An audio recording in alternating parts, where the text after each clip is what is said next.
I once again met Matt at the gate of the converted church. I stared at the spire, the dark architecture and the graveless grass surrounding the building. Were there bodies in there? Where had the gravestones gone? I was quickly snapped out of my morbid thoughts, however, when Matt came rushing down the path. "Hey man, glad you could come over so quick." He shook my hand briskly and I nodded. "It's fine," I replied. "They got rid of the tree quick, didn't they?" I motioned towards the absent tree that had caused some wreckage when I had visited it last time. "Yeah, they did. We are right to go upstairs." Of course. I nodded and followed him into the building for a second time. As I entered the hushed structure and walked up the spiral staircase, I wondered, was there anything really going on? Was there a need to worry? Those words, the coincidences, maybe they were just that, coincidences. The Ouija board weighed heavy in my bag, and I had a mad urge to simply throw it out of the window and let it get buried with the absent graves. Once we entered his flat once more, I looked around. There was no difference to the last time. Everything seemed the same. He invited me to sit down, but he remained stood, pacing. He seemed extremely anxious. "Do you want a cuppa?" he asked me. No, I'm alright, thanks. Are you okay?" I questioned him. "What did you want to talk about? You said some things had happened." He started. "Yeah," but he did not stop pacing. I waited a moment, but he did not continue. "What sort of things?" "Well," he began, reluctant. "Things have been moving." "Moving?" I repeated. "Yeah, like I put something somewhere, and when I turn around and back, it's moved to somewhere else." I raised an eyebrow. What was I doing here? What was my story? Was I to believe him? Was I to disregard him? What about the words? What about the words, I asked myself. I was stuck. I suddenly realized in that moment that I was stuck. I did not know what to do. I was suddenly dealing with real events. "Is that all?" I asked him instead. "No. I keep seeing something in the mirror." There was a definite fear in his eyes. I could tell the man was scared. "What?" "I don't know. A person, like standing in the background." "What person?" "I don't know. I think it's a man. I only catch him briefly, and he runs off." "Have you just seen him in the mirror?" "Sometimes at night too. Look man, I'll be honest with you. I'm fucking scared." He stared at me, wide-eyed. I stared back at him. Was he telling the truth? "Listen, Matt, I like you, but if this is some sort of joke..." He threw his arms up in the air. "It's not a fucking joke. Why would I waste my time doing that? Here, see, I have a picture too."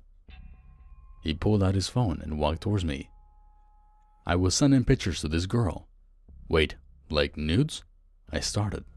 "Man, I don't want..." "They're not nudes," he said, exasperated. "Look." He unlocked his phone and showed me a few selfies he had taken. Thankfully, they were just him lying on the sofa, taking selfies, fully clothed and smiling. He had an earplug in one ear. "Look." He pointed out something in the background, and I saw there was a silhouette of something standing there in the dark. Just stood there. "And there's more," he continued. He swiped to the next picture. The silhouette had stepped forward. The next picture stepped forward a little more. The next picture. I could see the fucking teeth almost glisten in the dark. My heart beat erratically and I tried to laugh it off. There is something in this flat, man. This is no joke. I want you to do something," he suddenly said. "Do something?" I was at a loss for words. What was I supposed to do? "Yeah, like, Get rid of it. I don't know. Reverse whatever the fuck you did. I didn't do anything, I said, defending my case. Nothing happened, remember? Well, obviously something did. Like that tree as well. I realized that when you left, that the tree, it was one of the first words we were waiting for. That's no coincidence. Look, and that night, the thing was talking, man. Fucking talking to me. You have to do something. I swallowed. What was I supposed to do to help this man? I breathed out. Okay. I found myself saying. Matt stared at me. Okay. I'll try and help. I was screaming at myself inwardly. What the fuck was I doing? I did not know what to do. I had never done this type of shit before. Usually when I had established either contact or no contact with a family, that was that. I never returned. Why had I even turned up? What was I going to do? I knew nothing. I was a fraud. Okay, I found myself saying again, and abruptly. I pushed the coffee table back to the center of the room and began pulling out the usual things I needed. I knew there and then I was making the wrong decision. This was not the way to go. I was unsure if I believed him. I was unsure of everything. I pulled out the Ouija board and stared at the wet heart for a long few seconds, really staring at it. I knew there and then that this was real. This was fucking real. I lit the candles, opened the books, Matt drew the curtains, and I breathed. I felt sick. I felt really, actually sick. This wasn't a game no more. This wasn't a story I was about to make up. I'm just a storyteller. What the fuck was I doing? My mouth moved automatically to form the Latin I have been so used to saying. Except the words felt heavy, deeper, frightening. Before, they meant nothing. Slowly and deliberately, Matt watched me seriously and glanced around the room, scared. Oh God, I was scared too. I am calling out to the spirits that had been present in this home. I slowly began. My voice quivered.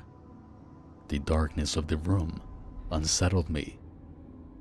Hardly any of the daylight made its way through the curtains, and I regretted making the decision to shut them. Are you here? I finally said. There was silence. I swallowed. I am calling out to the spirits that has been present in this home. Are you? I jumped, almost screaming. What the fuck was that? Matt whispered. I turned around to where the noise had come from, somewhere behind me. I don't know.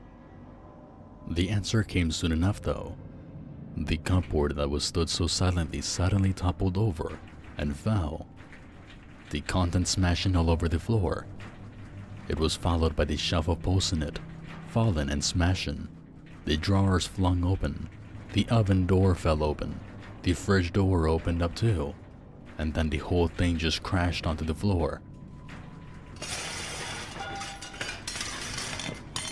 Then the candle suddenly blew out. I screamed. Matt screamed. And we both stood up and ran to the door.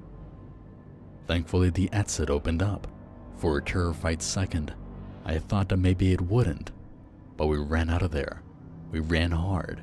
We almost toppled down the stairs, fighting our way to get out of the house. Nonetheless, once we were outside in the daylight, breathing fresh air, and stood on the grass, I was ready to pass out. Fuck, Matt breathed. He seemed to be hyperventilating. Fuck, fuck, fuck, he screamed out to the sky. He turned to me. What do we do? I froze. What? That flat is haunted as fuck, he yelled, almost manically. Did you see that bullshit? Everything was just, you have to do something. I am not a real psychic, I suddenly screamed at him. The truth was out. I just bullshit my way into everything. This is way out of my depth, I admitted to him. He was speechless for a moment. You what? Exactly. We were both quiet then. I fell onto my back on the grass, exhausted, and Matt sat next to me. We were quiet for a long few seconds, staring up into the white cloud covering the sky. I collected my bearings. What was the move? Run? Or should I sort it out? I'm out of my depth here, I said quietly. Matt muttered. I sat up, dusted my clothes off. Let's go get a drink. He looked up at me. Seriously? A drink? Yes, a drink. I need one. And we can think of what to do. Yeah, sure. A drink. He stood up. Pub is about 5 minutes on foot. We turned our backs on the ominous church then, leaving the problem behind us. By then both our hearts had calmed down, and we were thinking clearly, somewhat, once the scare had died down. The walk was good. It helped me think. Once we entered the pub, which was mostly empty, I asked for 2 beers, and we sat on the stools, thinking. Well, I was thinking. Matt was simply staring at the television screen, almost lost. I wondered if he was still in shock. I had downed half the beer when I decided the most ludicrous plan. I turned to Matt. I'm going to try and sort this, I said, suddenly determined. And I said it once more. We're gonna sort this.